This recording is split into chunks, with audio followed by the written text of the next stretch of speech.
Good morning. निकिताला असं योगा करताना बघून मला पण असं कधी करता येईल का असा प्रश्न पडला.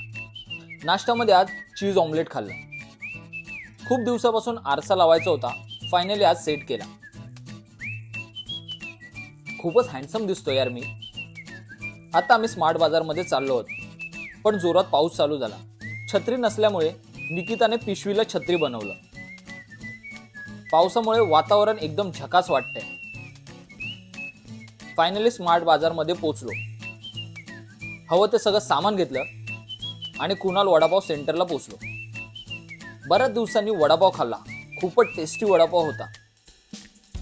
वॉटर प्युरिफायसाठी स्टँड विकत घेतलं आणि घरी आलो. 20 मिनिटाच्या कठोर परिश्रमानंतर स्टँड फिट केला. खूप थकलो म्हणून आज बिर्याणी ऑर्डर केली. आता भेटूया उद्याच्या व्हिडिओमध्ये. तोपर्यंत टाटा बाय बाय.